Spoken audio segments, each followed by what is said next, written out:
Yes, now we do solution of wave equation when boundary and initial conditions are given. So our wave equation is curl square u upon curl x square is equal to 1 upon c square curl square u upon curl t square.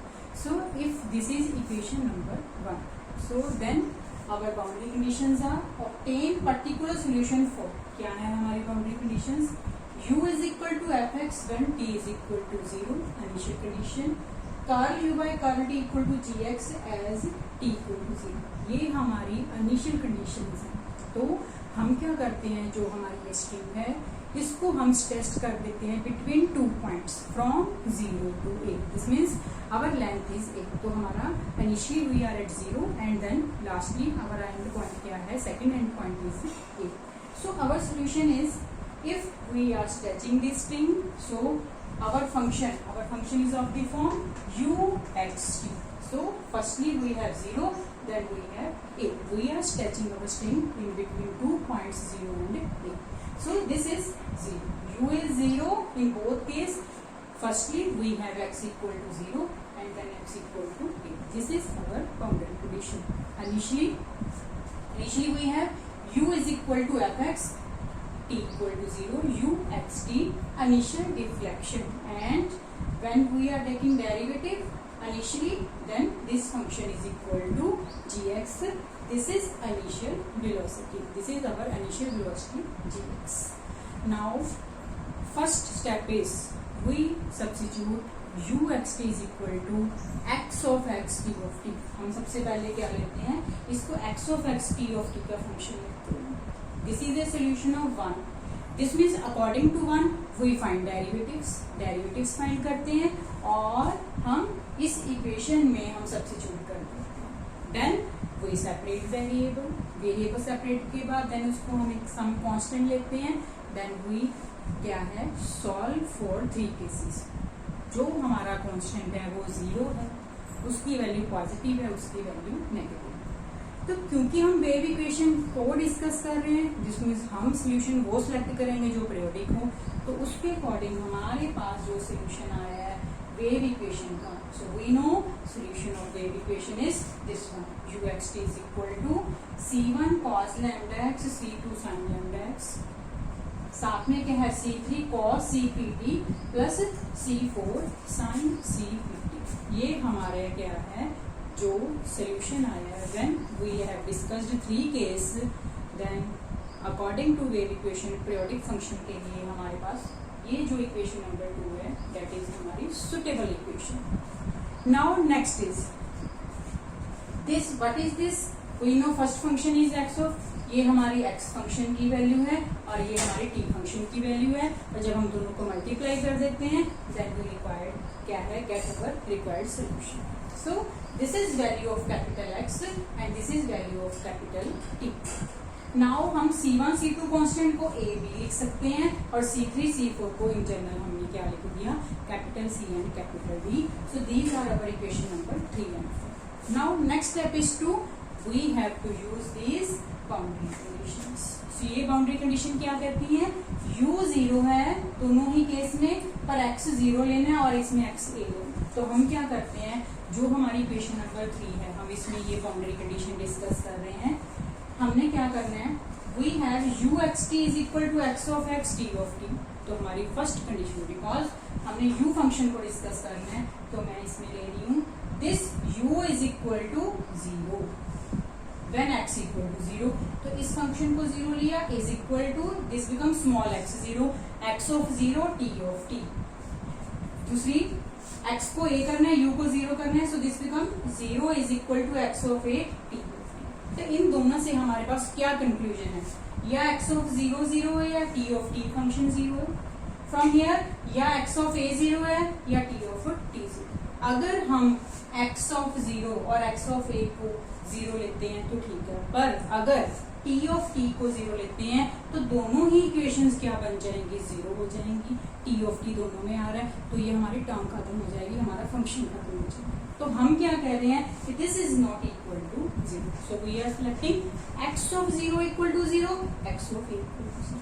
तो हमने क्या करना है बेटे, पहले हमने जो boundary conditions हैं हमने u x t फंक्शन में लगाई, हमारे पास अब x की फॉर्म आ गई, तो अब इक्वेशन नंबर 3 में तो small x equal to 0, capital X equal to 0, small x equal to a, capital X equal to 0. So from this equation this become 0 and from this equation x equal to 0. तो ये हमारी term खत्म होगी. हमारे पास क्या आ गया यहाँ पे a, cos 0 is 1. Second condition, small x is equal to a, capital X equal to 0, पर a हमारा 0 आया तो वो यहाँ पे सब्स्टिट्यूट कर दिया, फर्स्ट टर्म भी खत्म होगी. तो मेरे पास क्या आ गया, 0 is equal to capital B sine lambda a.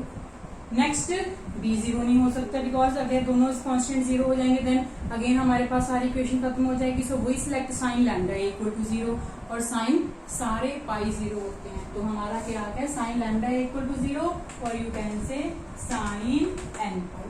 Now we have value of lambda that is equal to n pi by 8. So we have a0 and value of lambda is sin n pi by 8. तो ये हमारे पास solution आ गया capital x of x. तो इन number 3 हम यहाँ पे substitute करते हैं, तो ये वैल्यू 0 है, b as it is, sine lambda की वैल्यू हमें सब्स्टिट्यूट करते हैं x.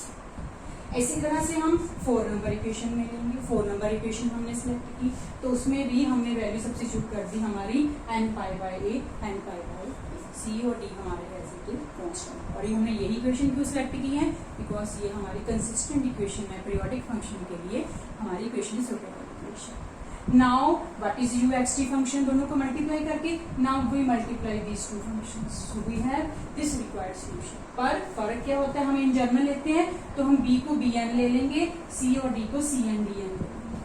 So we have lastly solution u x t इन जर्नल समीशन. समीशन के साथ a दोनों टर्म्स जो हैं हमारी मल्टीप्लाई होंगी. तो हम इसमें क्या किया है, नेक्स्ट इसमें en fn क्या है, तो हम जब इन दोनों को मल्टीप्लाई करेंगे, इन दोनों इक्वेशंस को, हमारे पास क्या आएगा, bn cn, तो उसको मैंने नाम दिया capital en.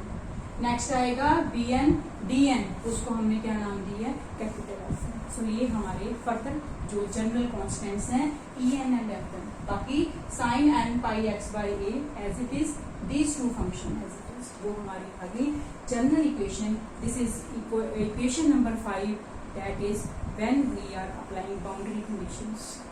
Now next is to we have to apply initial conditions. Initial conditions लगाएंगे. सबसे पहले क्या है, t equal to 0, u equal to fx. Our u function is fx, t is 0, initial deflection. Then अब equation number 5 में हम substitute करते हैं. जब t 0 करेंगे cos 0 1, en रह गया, ये टर्म 0 बन गई, साथ में क्या है sine n pi x by a. तो हमने क्या किया, summation en, this term is 1 and sine n, because ये टर्म 0 बन गई. बट दिस u फंक्शन क्या है, fx. नाउ हम फर्दर से सॉल्व किसके लिए करना है, en कांस्टेंट के लिए, जैसे हमने पहले डिस्कस किया en की वैल्यू के लिए सॉल्व करेंगे. तो वो क्या होता है 2/l, बट नाउ हमने इसको किसमें स्ट्रेच किया, l a, 2/a from 0 to a. Function हमारा क्या है fx, साथ में क्या आएगा sine n pi x by a, और करेंगे इंटीग्रेशन किसके with respect to dx. So l according to question क्या है वो हम सब्स्टिट्यूट कर देंगे, और en हमारा क्या है जो 2/l 0 to l, l a है तो 2/a 0 to a. fx function आएगा sine n pi x by a dx. Similarly, next is initial velocity. In this we have to take firstly derivative. So we differentiate this equation with respect to t. जब हम इसको t के साथ derivative लेंगे, यहाँ पे sign आ जाएगा, यहाँ पे कॉस आ जाएगा. t को हमें 0 ही करना है क्योंकि इनिशियल कंडीशन है, तो ये टर्म हमारी 0 बन जाएगी. अब हमारे पास fn की वैल्यू आएगी, summation fn, this term become 1 and sine n pi x by a, और इसकी वैल्यू कितनी है डेरिवेटिव पे, gx. This means now we solve for constant fn, again same 2/a 0 to a, but function is gx, sin n pi x by a dx. So this is the solution for wave equation when initial velocity and initial deflection are given. So important is that when we have to solve this question, we check. But we check we are given fx or gx. According to that we solve for en or fn. या तो हमें initial velocity given होगी या initial deflection given होगी, उसके according fx और gx की value, और उसके अकॉर्डिंग हम en और fn के लिए सॉल्व करेंगे. तो डिपेंड अपॉन द क्वेश्चन भी हमें इनिशियल वेलोसिटी गिवन है या इनिशियल डिफ्लेक्शन गिवन है, उसके अकॉर्डिंग हम ये एक पार्ट, फर्स्ट पार्ट हमारा en हो गया, दूसरा fn. This means we solve for either 6 और 7 equation and get solution of equality.